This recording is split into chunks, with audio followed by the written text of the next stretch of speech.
ಏನು ಭೂಮಿ ಮದುವೆ ಫಂಕ್ಷನಿಗೆ ರೆಡಿ ಮಾಡ್ಕೊತಾ ಇದ್ದೀರಾ, ಏನು ಸಮಾಚಾರ ಅಂತ ಕೇಳ್ತೀರಾ? ಏನಪ್ಪ ಅಂದರೆ ಹೇಳ್ತೀನಿ, ಕೊನೆವರೆಗೂ ವೀಡಿಯೋನ ಮಿಸ್ ಮಾಡಿದೆ ನೋಡಿ. ಏನಂದರೆ ಆರತಿ ಉಕ್ಕಡದಲ್ಲಿ ನಮಗೊಂದು ಹರಕೆ ಇತ್ತು, ಸೊ ಅದನ್ನು ತೀರ್ಸೋದ ಅಂತ ನಾವು ಹೊಂಟಾಯ್ತು. ಈ ಹರಕೆ ಮಾಡಿ ತುಂಬ ವರ್ಷ ಆಯಿತು, ಇಲ್ಲ ಅಂದರೂ ಒಂದು 7-8 ವರ್ಷಗಳ ಕಾಲ ಆಯಿತು. ಆಮೇಲೆ ಗಾಡಿಗೆಲ್ಲ ಪೂಜೆ ಮಾಡಿ ನಾವು ಗಾಡಿ ಹತ್ತಿದ್ವಿ. 2 ಪಿಕಪ್ಪು, ಒಂದು ಕಾರ್ ಮಾಡ್ಕೊಂಡು ಹೋಗಿದ್ವಿ. ನಮ್ಮೂರು ಬಂದು ತುಂಬ ಪುಟ್ಟ ಊರು, ಪುಟ್ಟವಾಗಿದೆ. ಸೊ ಏನೊಂದು 30 ಮನೆ ಇರ್ಬೋದು ಅಷ್ಟೇ. ಸೊ ಎಲ್ಲರನ್ನೂ ಕರ್ಕೊಂಡು ಆಮೇಲೆ ಹೊರಟ್ವಿ. ನಾನಂತೂ ಪಿಕಪ್ಪಲ್ಲಿ ಹತ್ಕೊಬಿಟ್ಟೆ. ಏನಪ್ಪ ಕಾರಣ ಅಂದರೆ, ಕ್ಯಾರೆಸ್ ರೋಡ್ ಮೊದಲೇ ಕೇಳಬೇಕಾ, ಈ ಬೇಸಿಗೆಲೂ ತುಂಬ ಹಸ್ರಾಗಿರ್ತದೆ. ಅದು ನೋಡೋಕ್ಕೆ 2 ಕಣ್ಣು ಸಾಲಲ್ಲ. ನನಗಂತೂ ಆ ರೋಡಲ್ಲಿ ಹೋಗ್ಬೇಕಾದ್ರೆ ತುಂಬ ಇಷ್ಟ, ಯಾಕೆಂದರೆ ಅಷ್ಟು ಹಸ್ರಾಗಿರ್ತದೆ. ನೀವು ಯಾರ್ಯಾರು ನನ್ನ ವೀಡಿಯೋನ ಕ್ಯಾರೆಸ್ ಕಡೆ, ಪಾಂಡುಪುರದ ಕಡೆಯಿಂದ ನೋಡ್ತಾ ಇದ್ದೀರಾ, ಮರೀದೆ ಕಮೆಂಟ್ ಮಾಡಿ. ನಾವು ಹೋಗಿ ತಲುಪಿ ಅಲ್ಲೊಂದು ಚೌಟ್ರಿನೂ ಮಾಡ್ಕೊಂಡ್ವಿ. ಚೌಟ್ರಿ ಮಾಡಿಕೊಂಡು ಆಮೇಲೆ ಫಸ್ಟ್ ದೇವಸ್ಥಾನಕ್ಕೆ ಹೋಗ್ಬಿಟ್ಟು ಬಂದ್ಬಿಡೋದ ಅಂತ ಎಲ್ಲ ಸಾಮಾನುಗಳನ್ನೆಲ್ಲ ಇಳಿಸ್ಬಿಟ್ಟು ಆಮೇಲೆ ನಮ್ಮ ಕುರಿನ ಇಟ್ಕೊಂಡು ಹೊರಟ್ವಿ.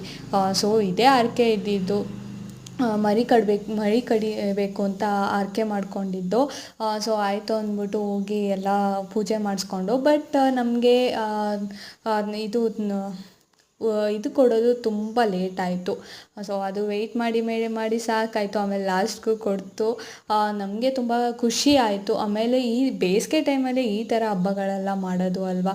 ನಿಮ್ಮ ಕಡೆ ನೀವು ಯಾವ ಥರ ಹಬ್ಬ ಮಾಡ್ತೀರಾ ಅಂತ ಮರೀದೆ ಕಮೆಂಟ್ ಮಾಡಿ. ಆಮೇಲೆ ಹೋಗಿ ಫಾಸ್ಟಾಗಿ ತಿಂಡಿ ಯಾರು ಇನ್ನೂ ತಿಂದಿರಲಿಲ್ಲ, ಫಾಸ್ಟಾಗಿ ಹೋಗಿ ಬಾತೆಲ್ಲ ಮಾಡಿ ಎಲ್ಲ ತಿಂಡಿ ತಿಂದ್ಕೊಂಡು ಆಮೇಲೆ ತಿರ್ಗಾ ಮುದ್ದೆ ಮಾಡೋಕ್ಕೆ ಸ್ಟಾರ್ಟ್ ಮಾಡಿದ್ವಿ.